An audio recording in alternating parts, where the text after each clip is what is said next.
بول چال کہانی کے معزز سامعین السلام علیکم۔ ایک نیاز مند کثرت سے ذکر الہی کرتا رہتا تھا، حتیٰ کہ ایک دن اس پرخلوص ذکر سے اس کے لب شیریں ہو گئے۔ شیطان نے اسے وسوسے میں مبتلا کر دیا۔ بے فائدہ ذکر کی کثرت کر رہا ہے تو اللہ اللہ کرتا رہتا ہے، جبکہ اللہ کی طرف سے لبیک کی آواز ایک بار بھی نہیں آئی اور نہ ہی اللہ کی طرف سے کوئی جواب ملتا ہے۔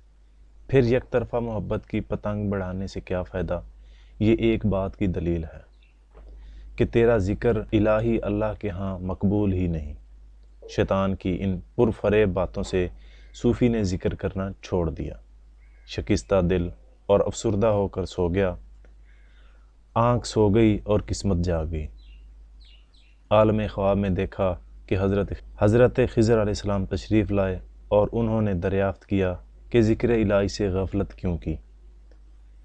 اے نیک بخت، تو نے ذکر حق کیوں چھوڑ دیا؟ آخر تو اس ذکر پاک سے پیشیمان کیوں ہو گیا ہے؟ اس نے کہا، بارگاہ الہی سے مجھے کوئی جواب نہیں ملتا۔ اس سے دل میں خیال آیا کہ میرا ذکر قبول ہی نہیں ہو رہا۔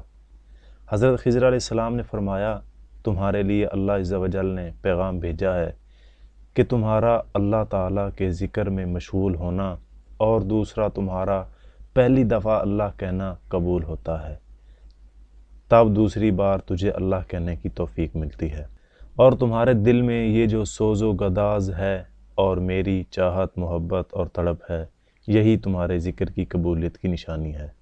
اے بندے، میری محبت میں تیری یہ تدبیریں اور محنتیں سب ہماری طرف سے جذب و کشش کا ہی عکس ہیں۔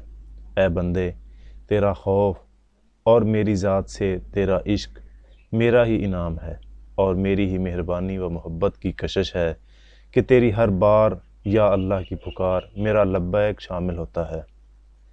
تمہارے ذکر کی قبولیت کی نشانی یہی ہے کہ تمہیں ذکر حق میں مشغول کر دیا ہے۔ ایک جاہل اور غافل ذکر حق اور دعا مانگنے کی توفیق سے محروم رہتا ہے۔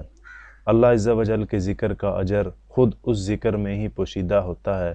اللہ تعالیٰ اپنے ذکر کی اور یاد کی توفیق اسی کو عطا کرتے ہیں جس سے خوش ہوتے ہیں، اور یہی اس کی قبولیت کی دلیل ہے۔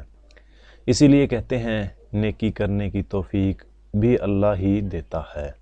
شیطان ہر دم اس کوشش میں رہتا ہے کہ کسی طرح انسان اللہ کے ذکر سے باز آ جائے۔